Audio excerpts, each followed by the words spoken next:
Hello, this is Tim with TAH-DAH Farm. Today is June 30th, and we just got back from John Deere down in Anna picking up parts.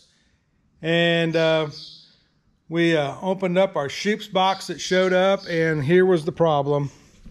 I tried straightening it, but it's bent right here. The way it sat in the box, it must have hit and bent it out, and I tried straightening it. So I called Chutes, and Chutes is sending us a new one. Should be here tomorrow. But that got me a little frustrated, so I did not record cutting the chain and putting that on there. So we've got that done. This is all tightened up, ready to go. And then we also worked on this chain up here. This feeds the reel here, and we had to tighten it up here. To tighten it up, there's 4 bolts on there. You loosen it up and pull it up, but it's a 40-20 chain, and I already got the cover back on. We're going to replace that before this fall doing beans, but it'll work for doing wheat. So, all right, we got this spring all back together, and this is the Wobble Box Stabilizer, and it helps stabilize that wobble box. So we got this bolt right up here close. Got this here ready to go. Got this distance. This needs to be 2 3/4. And this needs to be 1/4 inch. Now what I'm finding is as you adjust the one, it adjusts the other. So we're trying to get this to be 1/4 inch from that. Okay, so we got that there. Now we want this to be 3/4, 2 3/4, so we got to loosen that back up again. So it's kind of a back and forth. The more you loosen this, the more this loosens. So we'll get this adjusted and I'll get right back to you.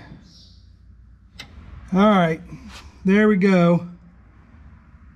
There's 1/4 inch, and there's a 2 3/4, and that's what the book says to have that adjusted to. So now we got a jam nut there. We can put those 2 nuts together, and then this works as a jam nut here against this, oh shoot, what do you call that?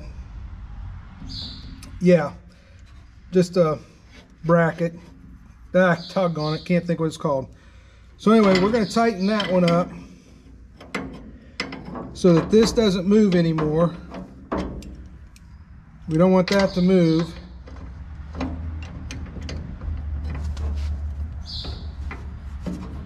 Get that tight.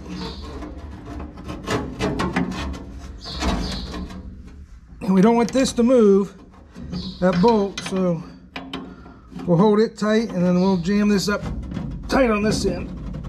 Okay, that's tight. Wrenches are designed to go in like that and bite. Now I had to turn back and forth because I didn't have the room.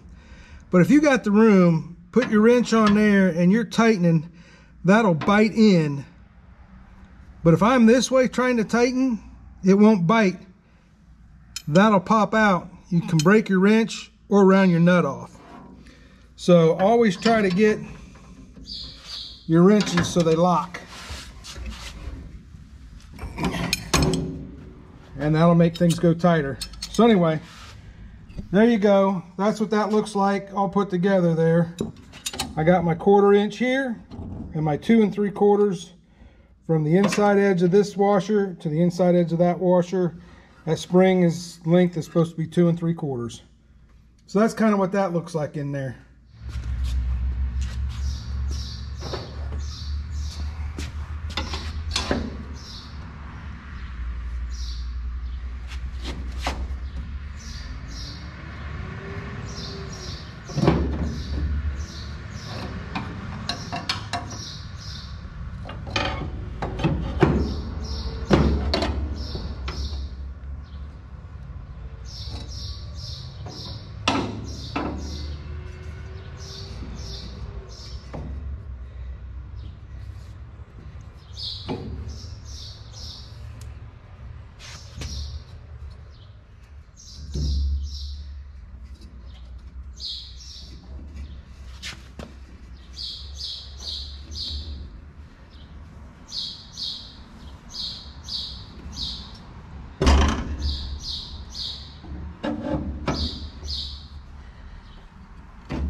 Oh, that was harder than it looked.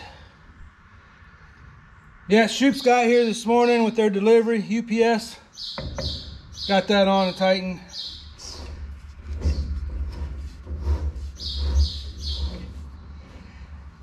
Everything's back together on this. Yeah, I called Shoops yesterday afternoon about 2 o'clock and told them about this pulley that was bent in shipping.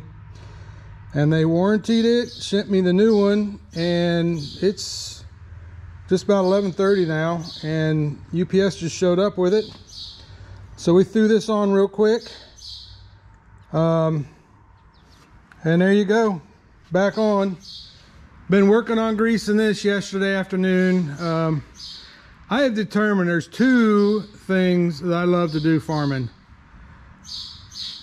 One is planting with that corn planter or that 750. I love planting. That is a blast. The other thing I love, and I don't know which is first, is combining the crop. But I'm here to tell you the biggest thing I hate in farming is greasing this. There are so many grease zerts in this thing, and they're hid all over the place. But we're about done. I got this one here left to do, and a couple under the cab. Then we need to get everything set up on it. It's still set up for corn, so we need to switch from corn to beans and small grains. So we got some changes to make on it. So we're working on that right now. All right, we're up here by the engine, and we found that this was a little low in refrigerant. This is still an R12 system. I've never updated it. When I did all the compressor replacement, I still had some R12 left over from a prior career I had in refrigeration. So yes, I do carry a EPA license to handle refrigeration, especially R12. So hey, that's what we're using. These gauges are for R12. R12 is the red numbers, and we were down in this area here, which is about 20 degrees, and that's too cold. We need to be up around 35, 33 degrees, 30 to 35 pounds of pressure for 32 plus degrees. And we don't want that evaporator cold or it'll freeze up. So that's what we're working on doing right there. And I do have another jug here if that one runs out, because there's not much left in this one. So we're gonna get this started up, and you're probably not gonna hear much. You'll just kind of see the gauges here as we do this. So let's start her up, see what happens. As you can hear me, we just switched to the second jug. That other one is empty, and we're still trying to charge.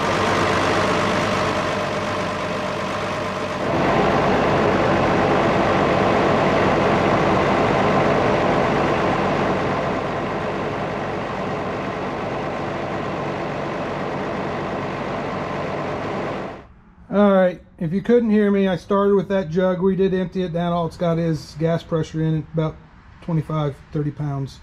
Gas only, no liquid. This still got some liquid in it, got some weight to it. And you charge with it upside down so you get liquid. It goes much faster. And we did get this charged up. I did forget, with a TXV, this isn't so as important as this is here. So we're topped off good right now. And then I used the compressor with my king valves to go ahead and get things closed up, and then get the pressure off the lines and not waste refrigerant. So anyway, hey, that's good. It is hang meat in there cold. So hey, thanks for watching. This combine is ready to go.